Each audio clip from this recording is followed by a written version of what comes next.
A young high school boy has a crush on his teacher, but to get over this crush he sleeps with some girl he met at a mix-up. We've all been there before. Sight! Turns out the teacher he had a crush on is now his new stepsister. But hey, that's fine. He still has the girl that he just slept with. All good, all good. Sight! Remember that girl he just had sex with? Turns out she's also his new stepsister, and that's just the start of Domestic Girlfriend. You know, a show I followed quite closely. But just to preface this, I do not condone any of this. You know, it's just entertainment. My journey with the series first started in 2019 when the anime adaptation of the series came out. And let me tell you, it was a train wreck and I could not look away. Every week I just tune in to see how these situations would just continue to escalate.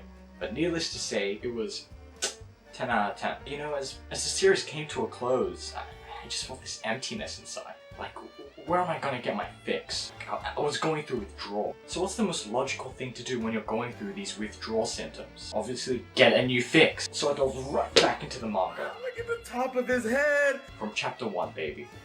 And let me tell you this, the first 100 chapters of that manga, oof, are they spicy. I can't say if this love was familial or romantic, but I must say, I love it. Yuck. It was a lot of fun just watching these stupid situations play out, all twists and turns, but at a certain point you can't help but feel invested. I mean, you're reading hundreds of chapters of this, of course you would. From teacher-student relationships to step-sibling relationships, the last one was a step-sibling relationship, you know, and then there's rivalry between the step-siblings, and then there's another step-sibling relationship. This time, there's like a rivalry going between non-blood related siblings, so it's like, no thanks, I'll take my sister. You're disgusting, Daniel. But you know, I feel like it's important to state my stance on the whole matter, you know, Hina or Rui. Hina is the teacher stepsister, and Rui is the student stepsister, who Natsuo had slept with before they were related, so that makes it okay. Disgusting. But if I have to choose a side, I'm Team Rui. You know, Rui, she developed so much after Hina left. Hina left? Well, funny about that. During a school trip, Hina and Natsuo met up together, and they made love. I mean, they were dating at the time, so I guess that makes it okay. You know, it is pretty disgusting. You know, they aren't married. Baba Bowie. Yeah, and a random photographer who was taking pictures of fireworks happened to catch them making out in frame. That's not a joke. That actually happened. Hina, being the responsible adult that she is, who just so happens to be dating a student, who also happens to be her step-sibling, leaves the school to avoid getting Natsuo in any sort of controversy.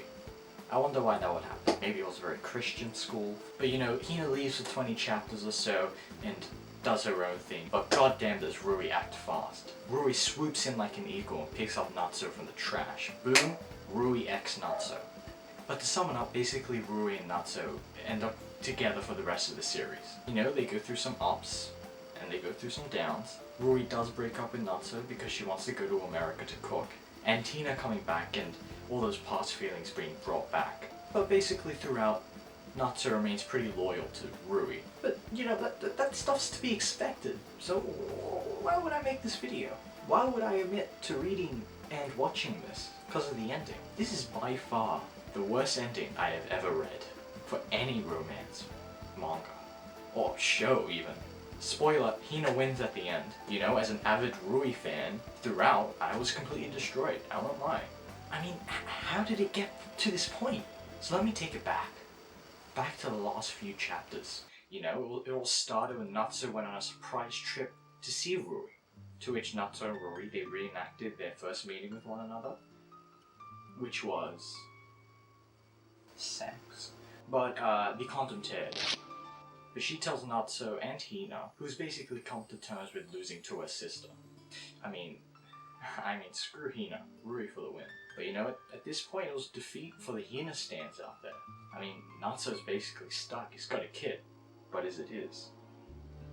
Yes, it was his. So you're probably even more confused now. Daniel, you said Hina won at the end, right? Let me ask you this, audience. Do you like vegetables?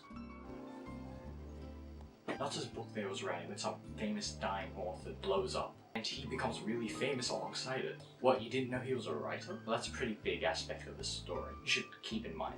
Cut to some random reporter guy who begins to look into his past. And guess what he finds out? He's dating his sister. You make me sick. Anyway, he talks to the guy that stabbed Natsu. Yes, that did happen. It happened when he was trying to protect Hina, yada yada yada. Reporter guy fails to get the scoop, yada yada yada. Hina gets run over. What? Oh yeah, Hina gets hit by a car driven by the reporter and is now stuck in some comatose state. Team Rui, am I right? This throws everyone into disarray. I mean, everyone was just coming to terms with the marriage. They had just somehow convinced their parents of it too. But Sasuke K targets Natsu's weakness and gets a critical hit on us Rui fans. When the former gay Yakuza man that works at the cafe Hina, Rui, and Natsu regular at comes up to Natsu and tells him about Hina's feelings towards him, to which Rui overhears. And just like that, the wedding is over. Time jump 5 years. Hina is still comatose, Haruka is born, and it seems Natsu is married to a vegetable. Stuff happens, Hina wakes up, they get married, the end. Hina wins. I mean, where did the show go wrong? Sure, it was trashy, but it wasn't that trashy. I mean, the show mainly focused on the themes of youth, family, friendship, learning, growing up, and career. At least that's what Wikipedia says. But sort of enough, it based itself in reality. The struggles that these characters went through were real and relatable, besides dating the non-blood related sibling, that is. But take Natsu. Throughout, he struggles with writing. What once was his passion now brings him great anguish, as he experiences a writer's block. So the themes and scenarios are all based in some form of reality. I don't remember them leaning into the typical romance tropes that you'd see in other manga and anime. Things like fate and destiny. Maybe that's why I found it so refreshing. Because instead of glorifying these relationships, it showed them how they were.